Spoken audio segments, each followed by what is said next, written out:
ANR competitive classes में मैं हेमंत कुमार शर्मा आप सभी का स्वागत करता हूं। दोस्तों, आज हम पढ़ने वाले हैं मैथ्स का प्रैक्टिस सेट नंबर 7। इससे पहले हमने 6 प्रैक्टिस सेट पढ़ा दिए हैं और मैथ्स के कंप्लीट सारे टॉपिक पढ़ा दिए हैं। 100 वीडियो चैनल पर डले हुए हैं, आप जाके देख सकते हैं जो भी आपका कंप्लीट नहीं। पहला प्रश्न स्टार्ट करते हैं। दो संख्याओं में से पहली संख्या का वर्ग दूसरी संख्या के वर्ग के 8 गुने से 224 कम है। यदि संख्याएं 3 और 4 के अनुपात में हैं तो उनका मान क्या होगा। देखो, संख्या किस अनुपात में थी, 3 और 4 के। ठीक है, तो हमने संख्या 3x और 4x पढ़ा थी, 3 और 4 का अनुपात। अब उसने बोला है कि पहली संख्या का वर्ग मतलब 3x का वर्ग, दूसरी संख्या के वर्ग मतलब 4x के वर्ग के 8 गुने के 8 गुना कर दिया। 8 गुने से 224 कम है, तो इसमें हम 224 जोड़ देते हैं। क्योंकि ये कम था तो ये क्या हो जाएंगे अब बराबर। ठीक है, तो ये आगे का स्टेप क्या हो गया, 3 का वर्ग 9 हो जाएगा, 9x² प्लस 224 बराबर 8 इंटू 4 का वर्ग हो जाएगा 16x²। ठीक है, 9x² प्लस 224 बराबर 16 अट्ठे 128 x²। 224 बराबर 128 में से 9 जाएंगे तो 119 x²।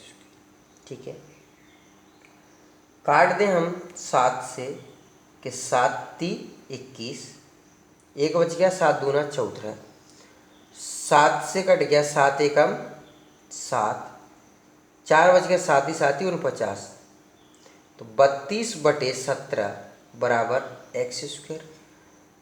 x की वैल्यू निकालेंगे तो √32/17 बराबर क्या आ जाएगा, x।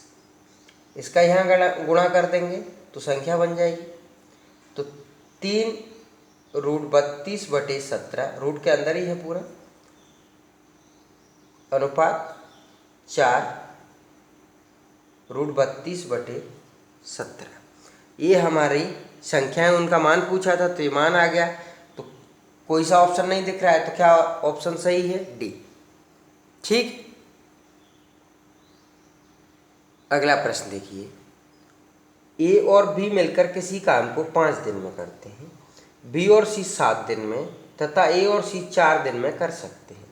यदि इनमें से कोई अकेला काम पर लगाया जाए तो सबसे कम समय में कौन करेगा। ठीक है, ए और बी कितने में करते हैं, 5 में, बी और सी कितने में करते हैं, 7 में, और ए और सी कितने में करते हैं, 4 में। हमें देखो, हमारा फॉर्मूला होता है दिन इंटू दक्षता बराबर कार्य। ठीक है, कार्य हमारे पास दक्षता नहीं होती है तो इन दिनों का एलसीएम ले लेते हैं। तो 5, 7, 35 और 4, मतलब 5, 7, 4 का एलसीएम लेंगे तो आ जाएगा 140। ठीक है, अगर आपका डायरेक्ट नहीं आए तो आपने ऐसे डंडे खींच लिए, कुछ भी कॉमन नहीं है तो 5c और इनसी कटेगा आपस में, तो 5, 7, 35 चौक 140। ठीक है, आप डंडे खींच के भी ले सकते हो। 5 से भाग दे दिया तो अब जैसे गुणे की संख्या बटे में चली जाती है तो आपको दक्षता निकालना होता है, तो दक्षता बराबर क्या होता है, कार्य बटे 3। ठीक है, तो 140 में आप 5 से भाग दोगे तो ए बी की दक्षता निकल जाएगी। तो 5 दूना 10 और 5 अटे 40, तो ए और बी की दक्षता कितनी आ गई, 28। ठीक है, 7 से भाग दे दिया तो 7 दूना 14, बी और सी की कितनी आ गई, 35। 4 से 20 आ गई और ए और सी की कितनी आ गई, 35। ठीक है, उन्हें पूछा है सबसे कम समय कौन लेगा। अभी तो ये 2 बार ए है यहाँ और यहाँ पर, 2 बार बी है, 2 बार सी है, तो ये तो डबल लिखी हुई है। इसको अब आधा कर लेते हैं कि जैसे 2a + b + c बराबर कितना हो जाएगा, 28 + 20 + 35। ठीक है, 2a + b + c बराबर जैसे हो जाएगा 30 और 20 50 और 20 70, 80 3 83, कितना हो जाएगा 83। तो a प्लस बी प्लस सी कितना हो जाएगा 83/2। ठीक है, मतलब 2 चौक 8, 2 एकम 2, 41.5 तीनों की है। अब देखो हमें उसने ये पूछा है कि ए कम समय में कौन करेगा, जिसकी क्षमता ज़्यादा होगी काम करने की, क्षमता मतलब दक्षता, वही कम समय में करेगा। ठीक है, तो अब देखो अगर ये ए बी सी हैं और मैं अगर 28 घटाता हूँ ए और बी की, ठीक है, तो किसकी बच जाएगी सी की।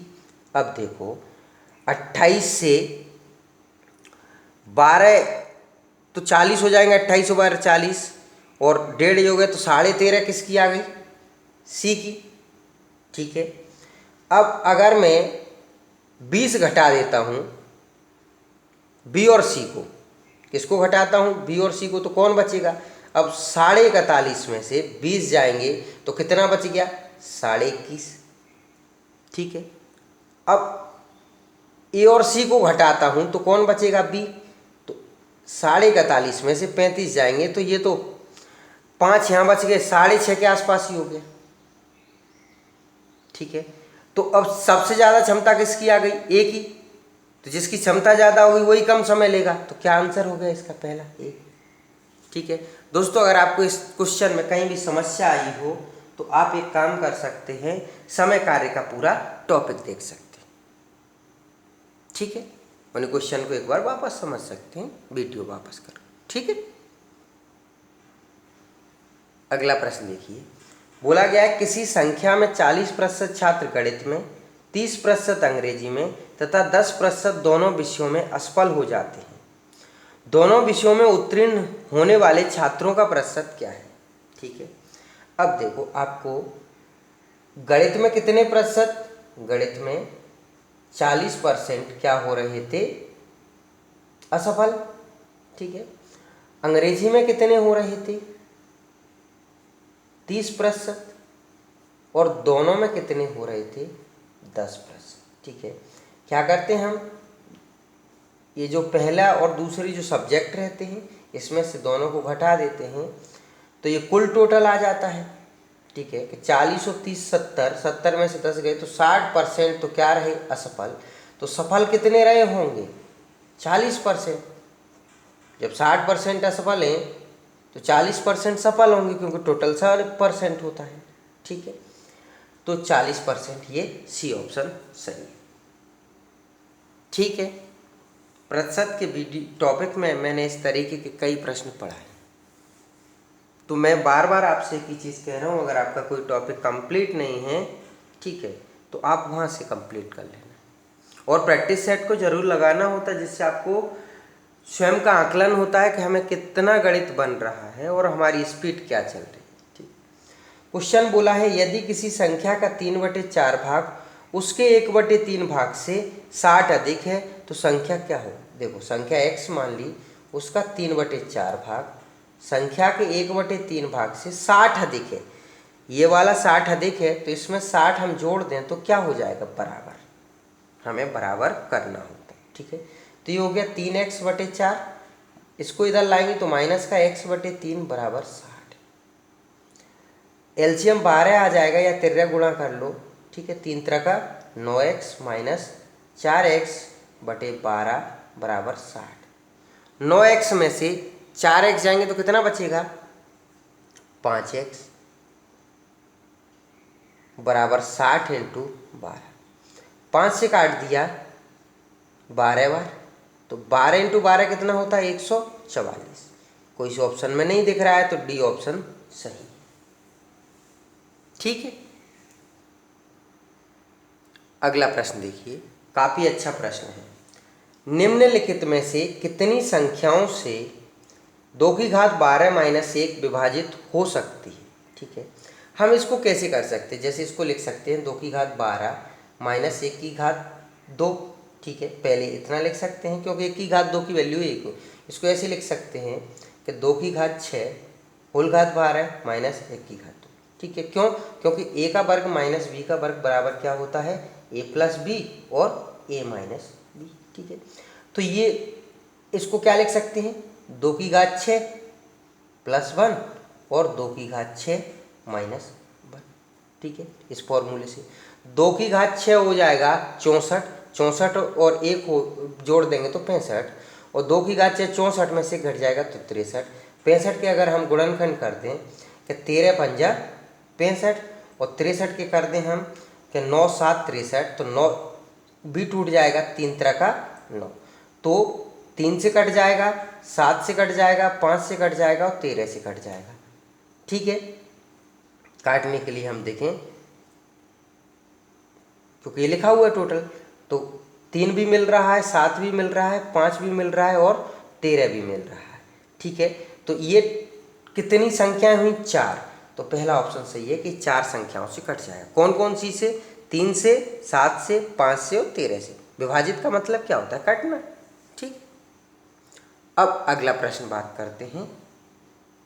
ABC मिलकर 300 रुपये कमाते हैं। ठीक है, जबकि AC मिलकर प्रतिदिन 188 रुपये कमाते हैं तथा BC मिलकर 152 रुपये कमाते हैं, तो C की प्रतिदिन की कमाई क्या है। देखो A plus B plus C बराबर कितना, 300, और A प्लस C बराबर कितना, 188। अब देखो अगर मैं ABC में से A और C को घटा दूं तो कौन बच जाएगा, B बच जाएगा। 10 में से 8 गए 2, 10 में से 9 गए 1, 3 में से 2 गए 1, तो 112 रुपये कौन कमाता है, बी कमाता है। अब देखो किसका पूछा है उसने, सी का पूछा है। ठीक है, अगर मैं 300 में से ए प्लस बी प्लस सी में से, या यहीं से सी का पूछा है, तो 152 में से अगर मैं 152 किसका है, बी प्लस सी का, और अगर बी की वैल्यू घटाता हूँ तो कौन बच जाएगा, सी। 152 में से 112 घटा दिए तो 2 में से 2 गए 0, 5 में से 1 गया 4, तो किसकी वैल्यू आ गई, सी की। तो सी कितने रुपए कमाता है, 40। तो ये पहला ऑप्शन सही है। ठीक है, थोड़ा नीचे कट रहा हो तो ये ऊपर कर दे। ठीक, अगला प्रश्न बात करते हैं। किसी धन पर पहले 2 वर्ष के लिए ब्याज की दर 8% वार्षिक, अगले 4 वर्ष के लिए 10% वार्षिक तथा अगले 6 वर्षों के लिए 12% वार्षिक है। किसी धन पर 12 वर्ष के बाद कुल साधारण ब्याज 5152 रुपये लिया गया तो मूलधन कितना है। देखो साधारण ब्याज का फॉर्मूला क्या होता है, मूलधन गुणित दर गुणित समय बटे 100। ठीक है, यहाँ पर 3 बार दरों का अलग अलग बात की है, तो साधारण ब्याज तो लिख लिया हमने 5100। यहाँ से हम जैसे ये फॉर्मूले में रखें कि मूलधन गुणित 2 गुणित 8 बटे 100। ठीक है, 2 वर्षों के लिए 8% प्लस मूलधन 4 वर्षों के लिए 10% बटे 100 प्लस मूलधन 6 वर्षों के लिए 12%। ठीक है, देखो हो गए टोटल 12 वर्ष, कि 2 और 4 6 और 6 12। अब यहाँ से हमें 2 चीज़ कॉमन दिख रही हैं, यहाँ सब में मूलधन और यहाँ 100, तो इसको ऐसे लिख सकते हैं 5152 बराबर मूलधन बटे 100 कॉमन ले लिया, तो क्या बचा, 2 × 8 मतलब 16, 4 × 10 मतलब 40 और 6 × 12 मतलब 72। ठीक है, 5152 इसको ऐसे लिख से आप जोड़ लें, 7 4 11 और 1 12 मतलब 120 और 6 2 8 128, तो 128 मूलधन बटे क्या हो जाएगा, 100। ठीक है, अब इसको इधर भेज दे 100 को, तो 5152 × 100 और ये बटे में आ जाएगा 128 बराबर क्या आ जाएगा, मूलधन। ठीक है, 4 से काट लें हम कि 4 × 3 12 और 4 दूना 8, 4 एकम 4, 1 बच गया, 4 दूना 8, 3 बच गया, 4 8 32, 4 8 32, 4 से काट दिया, 4 8 32, 4 3 12, 4 दूना 8, 4 दूना 8।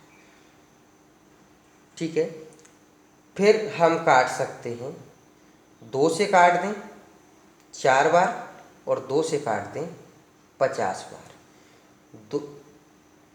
2 से काट दें 2 बार और 2 से काट दें 25 बार। 2 से ये कट जाएगा कि 2 एकम 2, 1 बच गया, 2 6 12, 161 इंटू 25, वो क्या हो जाएगा हमारा मूलधन 161 इंटू 25। देखो 25 एकम 25 की 5, हासुल की 2, 25 छक्का 150 और 2 152 की 2, हासुल की 15, 25 एकम 25, 25 और 15 40, तो 4025 रुपये, ये बी ऑप्शन सही है। ठीक है, अगला प्रश्न देखिए, 62,000 रुपये को 2 भागों में क्रमशः 15% तथा 16 सही 2/3% वार्षिक दर पर उधार दिया गया। यदि 3 वर्ष में कुल ब्याज 29,700 रुपये मिला हो तो दोनों भागों का अनुपात क्या है। ये साधारण ब्याज की बात हो रही है ना। ठीक है, कि कुल साधारण ब्याज कितना मिला हो 29,700, तो दोनों भागों का अनुपात क्या है।